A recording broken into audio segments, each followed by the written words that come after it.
Fala pessoas, tudo bem com vocês? Então vamos lá. Muita gente vem aqui no canal querendo saber sobre física, querendo saber sobre ciências e querendo saber sobre informática e tal. Mas muita gente também que vê o meu canal é estudante de física, ou é físico profissional, ou está fazendo mestrado, doutorado, alguma coisa assim, e acabam também me perguntando muito sobre a carreira, sobre as questões legais em relação a tudo isso. Então, quando surgiu essas reportagens sobre que foi aprovada a lei da regulamentação da profissão de físico, muita gente veio me perguntar o que isso significava, como isso ia afetar as pessoas. Então eu vou pegar hoje e falar um pouco sobre isso, e também vou emendar e falar um pouco sobre a questão da regulamentação de engenheiro de software, que saiu 3 dias depois, e as duas são bem relacionadas. E então, falar um pouquinho mais sobre isso aí. Então, no dia 10 de julho de 2018, foi aprovado a lei número 13.691, se eu não me engano, e basicamente é a lei que regulamenta a profissão de físico. Eu li no jornal a gente falando, eu li a SBF falando que a partir desse momento o físico passa a existir como uma profissão e coisas assim. Então, vamos aguentar, eu já vou entrar nesses pontos, mas falar um pouquinho do histórico que levou a isso aqui e quais são minhas opiniões e onde eu discordo e onde tem erros nessas afirmações todas aí. Essa história da regulamentação de profissão de físico é bastante antiga.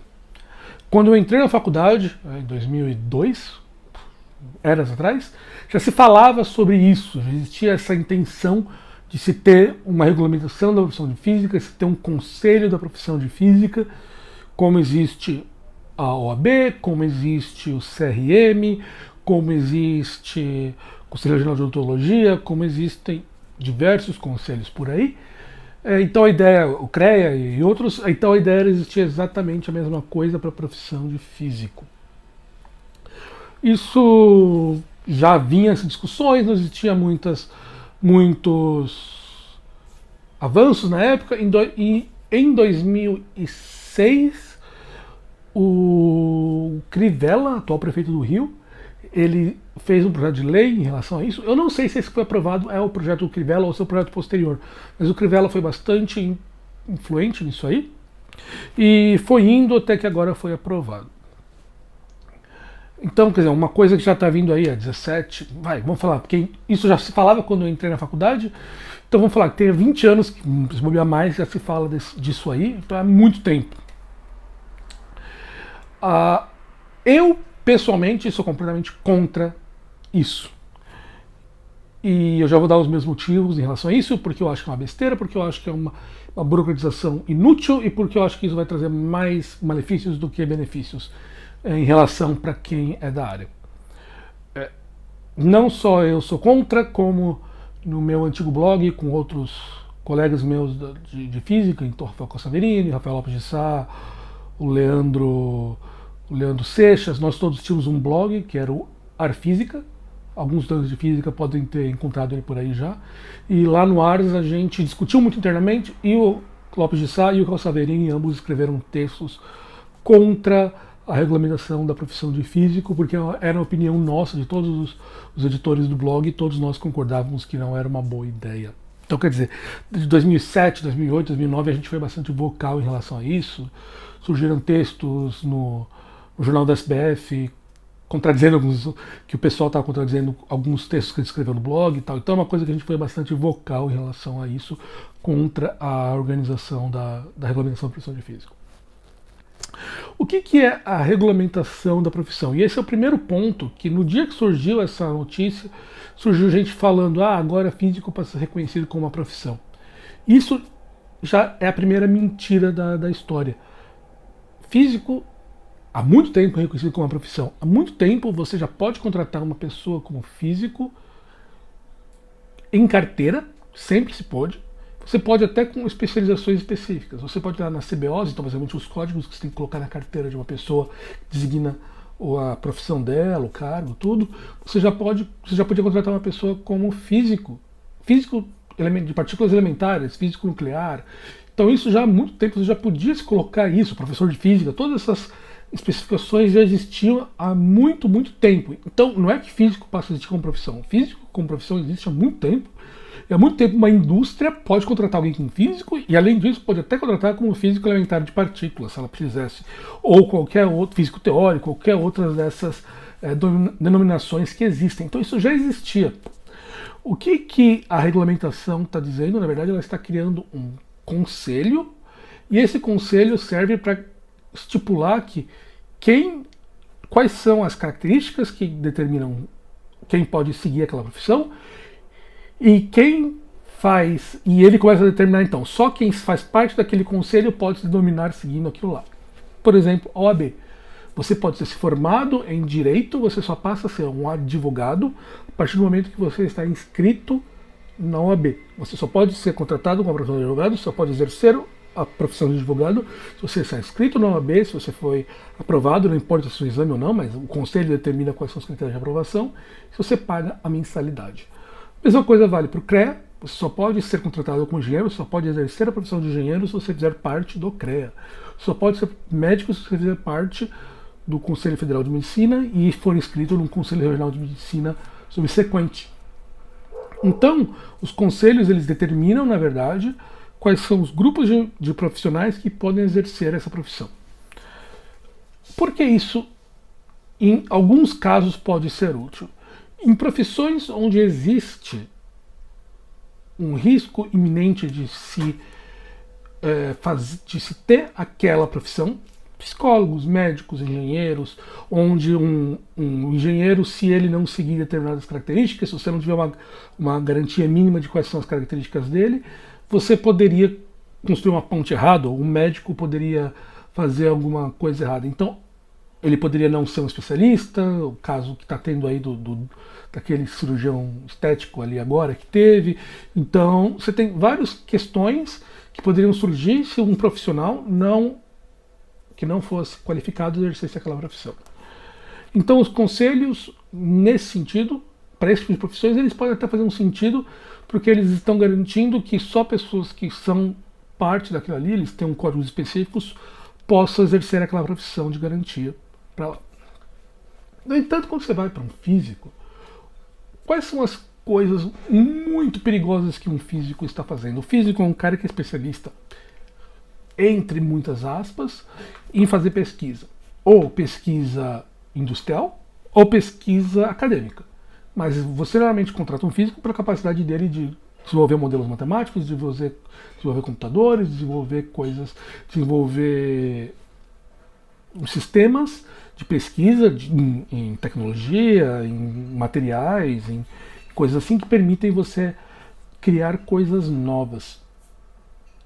Mas isso não é de garantia única desse cara, porque quando você desenvolve uma coisa nova, isso não automaticamente vai ser feito em produção. Para ser feito em produção, você vai ter que desenvolver depois certificações que aquele produto pode ir para as pessoas e várias outras coisas que antes daquele produto que vai entrar em produção final. Então, você não existe o risco muito grande do cara não seguir um código de ética específico e criar alguma coisa que não funcione ou que bota as pessoas em risco, porque tem várias camadas entre o cara que desenvolve a tecnologia e vai para lá.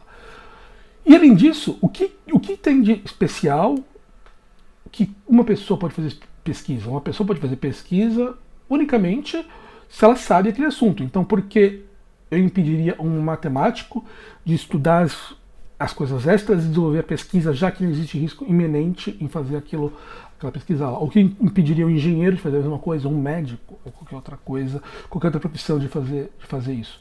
Então essa é a grande questão que você pode falar, então eu não tenho nenhuma vantagem em proteger aquele grupo específico de pessoas em fazer aquela profissão.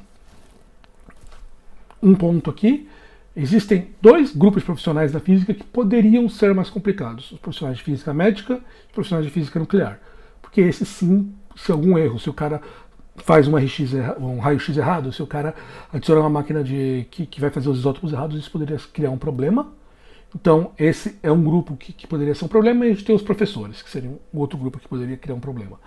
Então vamos lá, vamos olhar cada um desses independentemente. Profissionais de física médica e profissionais de física nuclear. Esses dois, como eu falei, eles realmente lidam diretamente com pacientes. No entanto, esses ambos, como uma medicina, como enfermagem, existe uma regulamentação específica para eles.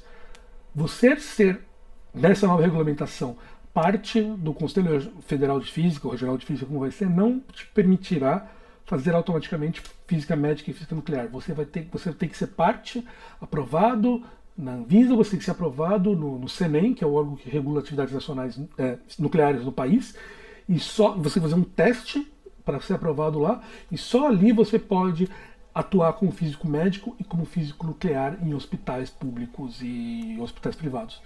Então, essas duas áreas que já lidam, elas já têm uma regulamentação específica relacionada a profissionais de saúde e nuclear. Então, o Conselho Regional de Física, o Federal de Física, não vai mudar nada em relação a esses caras. A segunda coisa que poderia mudar seriam professores. Muita gente, que é uma atividade excepcional, de excepcional importância, e muita gente argumenta, então, que você só poderia ser contratado como professor de física se você fosse físico. E essa é uma outra questão que você poderia falar, pô, é importante fazer isso. Mas, quando você começa a olhar os fatos reais, o que acontece? Na maior parte do país, todas as carreiras existem um déficit absurdo de pessoas qualificadas daquelas cadeiras. Física, de todas elas, é que tem o maior déficit. Então, se você restringe pessoas que não são formadas em física a darem aula de física, isso não é só imprático, porque não existem as pessoas, significa que para uma grande parcela, então a gente está falando aí que talvez de 20% a 25%, a última vez que eu li essa informação, pode ser que tenha mudado um pouco nos últimos anos, mas não acredito muito, de colégios por aí não tem profissional que seja licenciado em física para poder dar aula de física.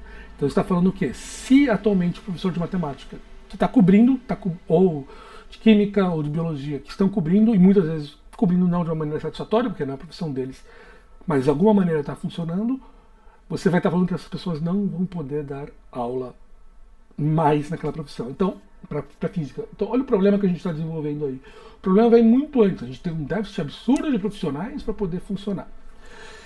Daí que chega a conclusão quando eu olho a minha interpretação pessoal, que a única questão que a regulamentação da profissão de física serve é, para criar um órgão de classe que só vai aceitar que se chame físico quem pagar uma mensalidade para eles, e, querendo ou não querendo, a SBF, Sociedade Brasileira de Física, que é o órgão que basicamente reúne todos os físicos do país, vai acabar se tornando, ou um spin-off dela vai acabar se tornando o Conselho Federal de Física, então que você tem que pagar, porque o SBF, eu mesmo não pago o SBF faz 10 anos, então se você quiser ter o título de físico você vai ter que pagar.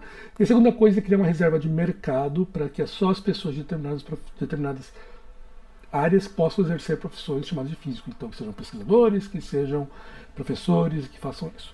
E eu até peguei aqui, e eu baixei o projeto de lei aqui, então eu vou olhar para o meu celular, não é muito comum, e eu vou resumir para vocês aqui, só para poder mostrar como eu estou falando. Então está falando aqui, ó, projeto de lei 13.691, do dia 10 de julho de 2018, Presidente da República, blá blá blá blá. Então o artigo 1 está falando que o exercício da profissão de físico, observadas as condições de habilitação, é assegurado tal aos diplomados em física, nos estabelecimentos nacionais ou internacionais que forem reconhecidos, aos diplomados em curso superior no exterior que revalidem o diploma no país, e até a data da publicação dessa lei, todos aqueles que tiverem o diploma de mestrado em física e estabelecimentos de pós-graduação, ou para qualquer pessoa, em qualquer tempo que tiver um diploma de doutorado. Então ele fala que as atribuições de um profissional de física são realizar pesquisas científicas ou tecnológicas, aplicar princípios e conceitos e métodos de física em atividades específicas envolvendo radiação ionizante e não ionizante, estudos ambientais, análises ecológicas e estudos da área financeira. O que tem de especial aqui? Como eu falei, ionizante não muda nada em relação ao CNEM. Não ionizante, não muda nada também. Ambientais, outras áreas podem fazer. Financeiro, outras áreas podem fazer. Desenvolver programas e softwares computacionais baseados em modelos físicos. Também nada de especial. Elaborar documentação técnica e científica, realizar perícias, emitir e realizar laudos técnicos e pareceres, organizar procedimentos operacionais de segurança, de radioproteção, análise de impacto ambiental, redigir documentação instrumental de aplicativos no que couber sua qualificação. Novamente, também nada diferente do que muda do que já tinha, porque todas essas coisas já se permitia e outras carreiras podem fazer, e muitas dessas você não tem uma certificação específica, você não tem um risco específico de fazer isso. Difundir conhecimentos da área, orientar trabalhos técnicos, científicos, ministrar palestras, seminários e cursos, organizar eventos científicos. Aqui que eu falei da parte de lecionar. Administrar na área de atuação, atividades, pesquisa, aplicações, planejar e coordenar execuções de pesquisas científicas, auxiliar o planejamento de instalações, especificar equipamentos, infraestrutura laboratorial e instituições públicas ou privadas. Realizar medidas físicas, aplicar técnicas de espectrometria, avaliar parâmetros físicos, sistemas ambientais, aferir equipamentos científicos e um monte de coisa ali. E no final, orientar, dirigir, assessorar, prestar consultoria no âmbito de sua especialidade. Ou seja, não existe nada específico que garantisse o nível de necessidade de você proteger uma pessoa por fazer isso e você necessitar um conselho específico ali para eles. E aqui vem a parte mais interessante. O exercício da profissão de físico, nos termos dessa lei, depende de prévio registro do conselho competente. Então vai ser criado um conselho competente e só quem vai poder exercer a profissão de físico é quem se registrar nesse conselho que vai estar fazendo ali. Problemas que a gente vê com isso. Então, você está falando todas essas questões que eu falei, e além de tudo, você vê que eles colocaram modelos computacionais para áreas físicas e instalaram o mercado financeiro. Mercado financeiro, físicos começaram a atuar no mercado financeiro lá para 2007, 2008, mais ou menos no período desse projeto de lei que ele foi falado mais. Hoje em dia, eu mesmo sendo físico, eu não trabalho no mercado financeiro mais, já trabalhei no mercado financeiro. Eu trabalho com data science, mercado de internet e tal. Então você observa que que mesmo o que eu faço hoje em dia, apesar de ser uma área que tem muitos físicos trabalhando, tem vários físicos que trabalham comigo, várias pessoas que trabalham como data science ou gerentes de data science são físicos também. E nada disso está sendo explícito lá. Por quê? Porque a profissão é uma profissão que está mudando muito rápido. Então como é que um conselho pode pegar e querer estabelecer o que funciona para eles ou não? E o que um físico faz numa área que muda tanto? E, de novo, muda tanto porque não existe um risco específico de um físico programar errado. Qual que é o erro de fazer um programa errado ali? O erro é para aquela empresa direto, para aquela pessoa que está fazendo aquilo. O cara fazer um sistema, fazer uma pesquisa ruim. De novo, o risco é específico, não é um risco geral, não é que as pessoas precisam de uma proteção em relação àquilo lá. Então essa é de novo, a questão. A minha opinião pessoal é que esse conselho, isso tudo só funciona o quê? Garantir reserva de mercado e garantir reserva de dinheiro para o Conselho Regional de Física ou Federal de Física que vai ter ali. Você já percebe a minha opinião, que de meu, provavelmente nunca vão ver.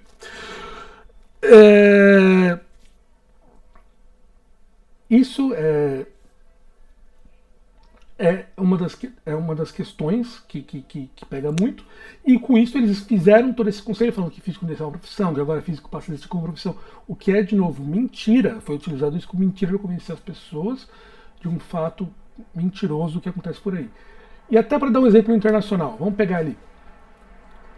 Conselhos de medicina existem no mundo inteiro, conselhos de advocacia existem no mundo inteiro, de enfermagem existem no mundo inteiro. Todos esses caras existem. Por quê? Pela essa questão da proteção por técnicas, por ética do grupo dos utilizadores, dos clientes. Física, eu não conheço nenhum país que existe a necessidade de ter um conselho específico de física. Nessa mesma pegada de proteger profissões ou proteger vagas para um grupo específico através da utilização de conselhos onde eles não seriam necessários, eu quero só dar um outro exemplo que não é relacionado com a física exatamente, mas relacionado com a engenharia, que acabou de sair, que a CONFEA, o Conselho Federal de Engenharia e Agronomia, ele acabou de colocar nas suas regulamentações normativas que a profissão de engenheiro de software passa a ser um termo incluído nas características do termo engenheiro.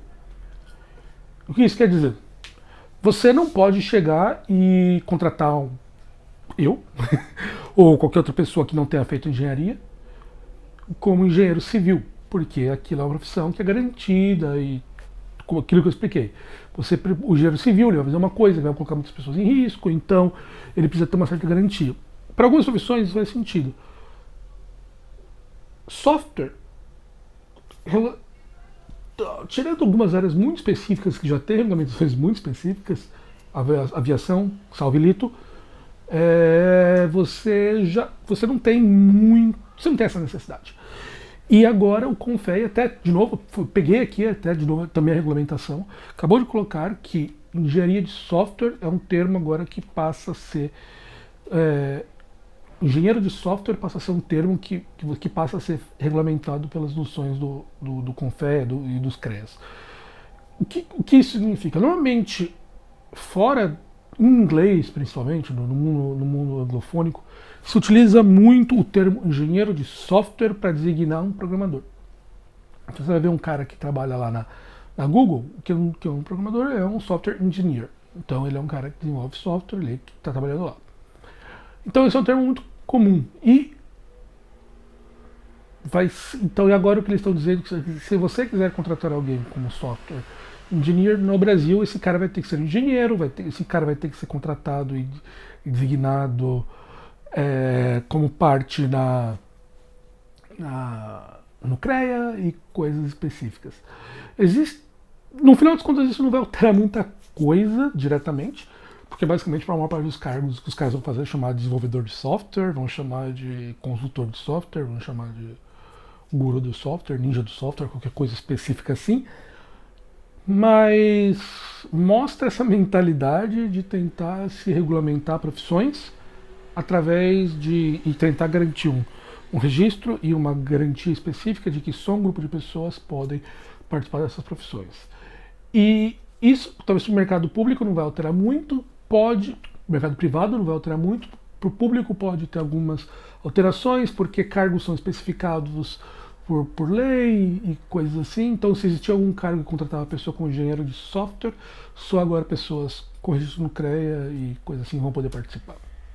Então, é só para poder pegar, então, você vê que, de novo, a grande questão é pegar profissões que não existem risco nenhum, você tentar criar um registro, você forçar pessoas a pagarem o conselho e criar uma reserva de vagas unicamente por força de lei.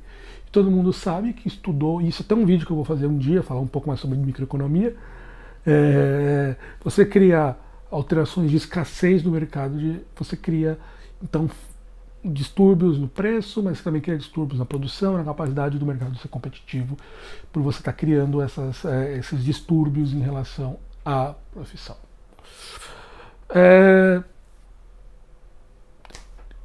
Como eu falei no meio do vídeo, eu não vou me registrar no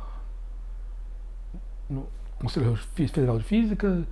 Então a brincadeira que eu tenho feito é que o nome do canal não vai poder mais ser físico turista, vai ter que ser o bacharel em física turista ou qualquer coisa assim.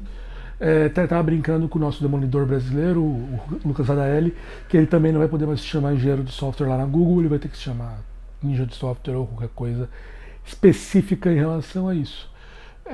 Eu acho que isso é uma característica muito interessante de se pensar, como a gente tem por característica tentar criar conselhos, resolver problemas e reservas de vaga puramente na canetada, puramente por um projeto de lei, e não funciona. Eu estava lendo mesmo hoje que querem votar regulamentação de produção de salva-vidas e outras coisas específicas que, então, de novo, quão necessário isso que se fazer e você acaba diminuindo a capacidade de novas pessoas virem, enquanto isso cria falsas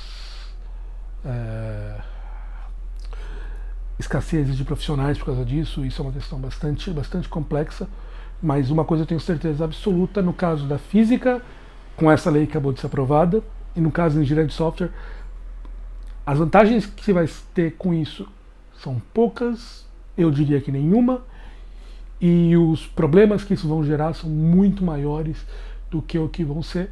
Unicamente eu acredito que foi feito para, como eu falei, você cria um grupo específico de pessoas que vão ter uma reserva de mercado, e o órgão que estava querendo, que puxou muito isso, o órgão que fez muita questão de puxar isso para frente, quer que isso se torne uma maneira deles aumentarem o número de pessoas que pagam, porque a maior parte das pessoas que eu conheço que não são acadêmicos realmente não pagavam a SBF.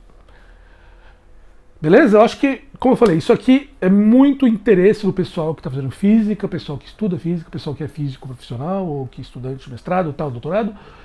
Muita gente me perguntou, acho que isso aqui pode ajudar a entender algumas das questões. Eu vou colocar aqui embaixo os textos antigos que a gente escreveu lá no Ars Física. Como eu falei, não fui eu que escrevi, mas tudo que está lá surgiu de muitas discussões entre todos nós, os 5 editores. Então, que está lá, de certa maneira, a minha posição também está lá expressa e o que eu falei aqui está expresso. Beleza, pessoal? Então, isso aí. Espero que isso tenha ajudado a entender um pouco mais essa questão com vocês. E logo, logo, está aqui de volta com mais vídeos. E vai surgir uma... Não quero falar, mas nas próximas semanas vai ter uma coisa interessante que vai acontecer aí. Estou jogando só aqui o suspense para vocês. Beleza? Aquele abraço e falou!